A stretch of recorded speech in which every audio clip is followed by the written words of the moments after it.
CVE デイリー2026年5月11日、ビットワーデンの認証不備とオープンプローのコード実行など4件。キリタン、今日もいろいろな脆弱性が報告されているみたいだね。はい、ズンレイ様。本日はビットワーデンの認証関連の脆弱性2件を含む合計4件の重要な脆弱性について解説いたします。認証の不備は特に心配になるね。そうですね。システムの根幹に関わる部分ですので、影響は大きいです。1つ目は、まず、CVE2026-43639 です。ビットワーデンサーバー V2026.4.0 より前のバージョンに認証不備の脆弱性があります。プロバイダーサービスユーザーが任意の組織を自身のプロバイダーに追加し、その組織を乗っ取ってしまう可能性があります。それは大変だね。パスワード管理サービスだから、乗っ取られたら情報が全部見られちゃうのかな。はい、この脆弱性の CVS-SV4 スコアは 8.9 と高く、機密性、完全性、多様性に重大な影響を与える可能性があります。ただし、この脆弱性はクラウド版のビットワーデンサーバーにのみ影響し、セルフホスト型は影響を受けません。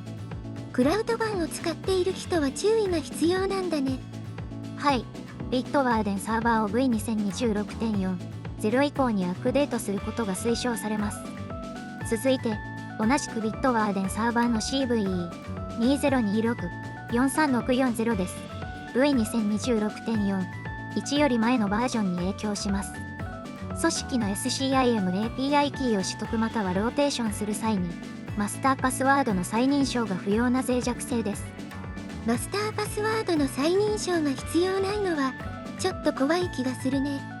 はい、SCIM 管理権限を持つ認証済みユーザーが、有効なセッションがあれば API キーを取得できてしまう可能性があります。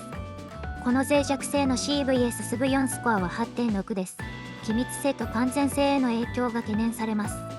こちらもビットワーデンサーバーを V2026.4.1 以降にアップデートすることで対策できます。2つ目は、次に CVE2026-45004 です。オープンプロを V2026.4.23 より前のバージョンに任意のコード実行の脆弱性があります。バンドルされたプラグインセットアップリゾルバーが、プロセス、CUDO からセットアップ、API、JS をロードする際に発生します。プロセス、CUDO で、今いるディレクトリのことだよね。はい、攻撃者は悪意のあるセットアップ、API、JS ファイルをリポジトリに配置し、ユーザーにオープンプロコマンドを実行させることで、任意の JavaScript コードを実行できてしまいます。この脆弱性の CVS-SV4 スコアは 8.4 です。機密性、完全性、多様性に影響を与える可能性があります。ユーザーは気づかずに実行しちゃうと危険だね。オープンプロを V2026.4.23 以降にアップデートすることで、この脆弱性は解消されます。3つ目は、最後に CVE2026-4802 です。コックピットに OS コマンドインジェクションの脆弱性が発見されました。システムログの UI 内の細工されたリンクに含まれる、サニタイズされていないパラメータを悪用するものです。リモートからコマンドを実行されちゃうってことかな。はい、リモートの攻撃者がホスト上で任意のコマンドを実行できる可能性があります。この脆弱性の CVS-SV3.1 スコアは 8.0 です。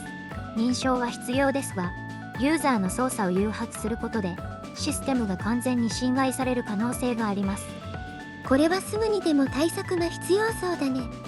はい、コックピットの最新バージョンへのアップデートが推奨されます。本日は取り上げきれませんでしたが、他にも11件の脆弱性が公開されていました。気になるものは NVD で詳細を確認してみてください。本日はビットワーデンサーバーの認証不備、オープンプローのコード実行、そしてコックピットのコマンドインジェクションを含む4件の脆弱性について解説いたしました。認証やコード実行、コマンドインジェクションといったどれも深刻な脆弱性だったね。はい、これらの脆弱性はシステムに重大な影響を与える可能性がありますので、ご利用の製品が該当する場合は速やかに最新バージョンへのアップデートをお願いいたします。常にシステムの安全を意識して最新の状態に保つことが大切だね。その通りです。ズンネー様、日頃からのセキュリティ対策が重要になります。